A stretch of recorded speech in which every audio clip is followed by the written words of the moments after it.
everybody, and welcome to my 2018 reading wrap-up. This is a video in which I'm going to tell you my favorite books of the year, and I also tell you my prettiest book of the year, and my favorite author of the year, and my favorite genre of the year. Oh wait, no, I'm not going to do a favorite genre. I don't have one this year.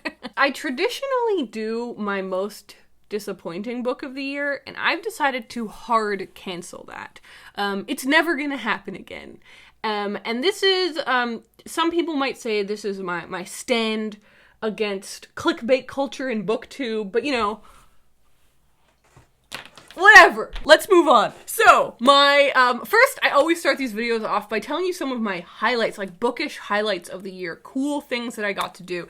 And the first one is visiting bookshops, famous, interesting, beautiful bookshops, is like pilgrimage to me.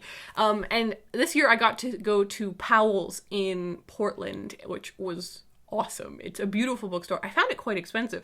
I found out that there's like a used section and a new section, and I was mainly hanging out in the new book section, which is probably why it was so expensive. But like American prices on books are really expensive and kind of terrify me. But it was really cool to go. And I also got to spend a lot of time in some of my favorite bookstores like Shakespeare and Company and Foyles. God, I love Foyles. I got to do some really cool speaking events this year. I got to speak on the BookTube panel at BookCon, which it's just... BookCon was fun. It was very fun, and I got to screen my documentary about poetry at Buffer Festival, which was another really cool presenting gig, and the biggest career highlight of my entire career happened in that... Woo! I've peaked too soon! I got to speak, and... Oh!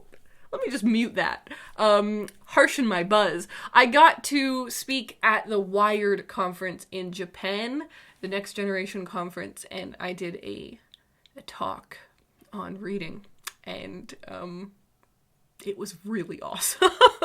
I finished my master's this year in English literature. Thank God. Thank God. I hope never to return. Never to return. Maybe, I've thought about this, maybe I'd do a PhD when I'm like 45. But mainly I hope never to return. And then I also made a documentary about poetry. It's my first ever documentary, and it was horribly difficult and challenging, but I learned so much, and I'm so ready to make a better one. You know? Like, you've got to start somewhere and then you can go up. All right, I'm sorry. It's very difficult for me to be optimistic about the worst year of my literal life. Just diffusing the tension with a little bit of calming. It sucked. So let's go to happier things. The prettiest book of the year was this book. Prettiest book, by the way, is like the prettiest book that I read this year. Looking at the covers, I think cover design is so important. I love it. I enjoy it. It's such a fantastic place to interact with art on the daily. I know a few cover designers, mainly my friend Pip, who I adore, and I respect what they do so much. I think it's fascinating and really an interesting challenge to try and, like, imagine you read a book and you're like, hey, better make a cover for what? How? But anyway, this was my favorite cover of the year. It is this beautiful graphic novel by Vanna Vinci about Frida Kahlo, and I would hang that up. It's beautiful. It also was very fun, like, very good, very well done. Beautiful, just beautiful. Okay, next up, my favorite author of the year.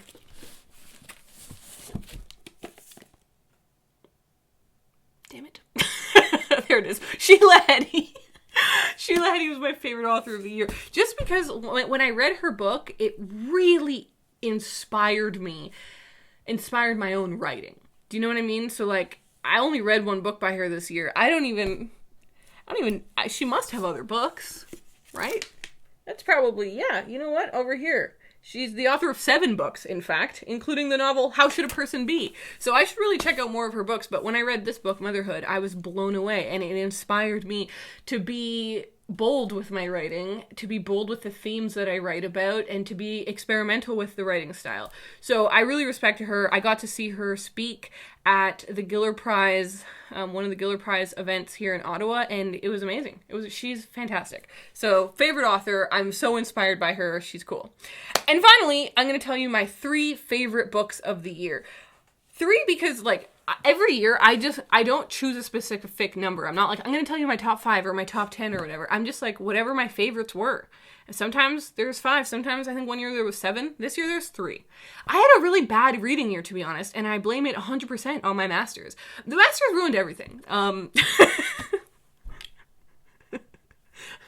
So, number 3, my 3rd favorite book of this year, a book that I really love and I talk about a lot, and I think more people should read, is A Connecticut Yankee in King Arthur's Court by Mark Twain. The story of a man in the industrial age who gets sent back in time to Camelot's England, or to Camelot and like King Arthur's England, and he's there and he's like, you know what, I'm gonna own this town, I'm gonna boss it in 3 months, I'm gonna use my knowledge of the future to change the past, and it's fascinating, it's so interesting. I really enjoyed it, and I definitely want to read it again. It also, though, inspired, in my opinion, my humble opinion, one of the greatest essays I've ever written.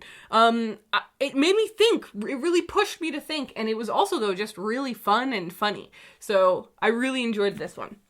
Okay, in number 2 position, she's back, it's Motherhood by Sheila Heti. This is a story about a woman who is 39, she's turning 40, she's never wanted children her whole life, but she's realizing if she changes her mind and she does want children, this be the year to realize it. Because after 40, it's increasingly more challenging, not impossible, but like increasingly more challenging to have children.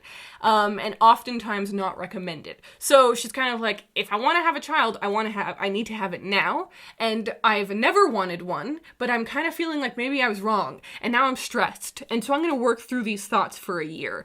And it's fascinating, and I had so many good, like, quotable moments where I was like, this is such a good quotation, this is such an interesting idea, so I really enjoyed it, and I also thought the writing was just really powerful, and yeah, no, it was great, obviously it was great, it was one of my favorite books of the year. And then my favorite book of the year, OMG, here we are, favorite book of the year is, any guesses? An Absolutely Remarkable Thing by Hank Green. Yeah, I mean it. I knew I was going to like this book. There's many reasons and things about this book text that I knew I was going to enjoy. The main character ends up being like a YouTube star. She's my age. She's bisexual. I was like, I think that there's a lot I have in common with this main character. But then I just thought it was mainly going to be a book that, like, I enjoyed the plot. It's kind of science fiction-y, and it'll be a good time. And then it ended up blowing my goddamn mind out of the goddamn water. It is fantastic, and it's one of these situations where you know that the author has experienced and thought deeply about the subject they're writing about.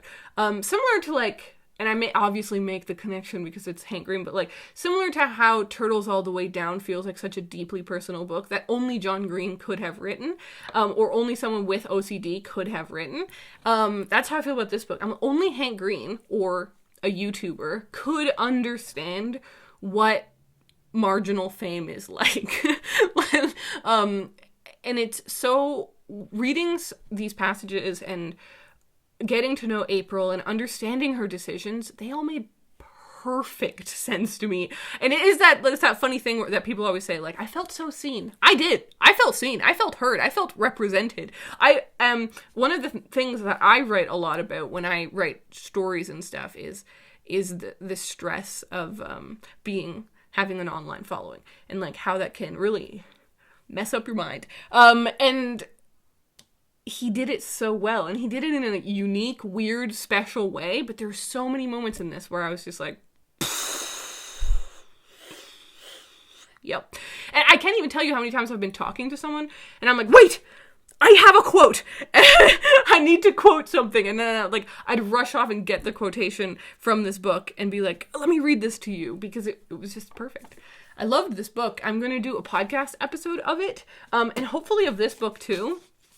I read the third one, too long ago for me to want to be prepared to do. I also wrote that essay. I'm done talking about that book for a while, but I'm going to definitely do one for this, hopefully one for this on my podcast. So if you want to check out my podcast, link below. But yeah, so these were my favorite books of the year. They're really good books. I really like them. But I had a pretty bad reading year. Like I mentioned, I read 22 books. I'm happy that I read 22 books. That's like 20 books more than the usual human. But I miss reading so much.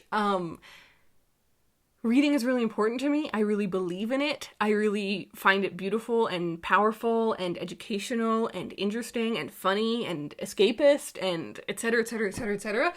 And I miss reading as much as I used to read. So for that reason, I am challenging myself to read 100 books next year. It's something I've always wanted to do. It's going to be weird. I might not make it, but like the main idea is just to read as much as I can. And like to try and really make it a habit again. Because when people ask me like, how do you read so much? Or how can I read more?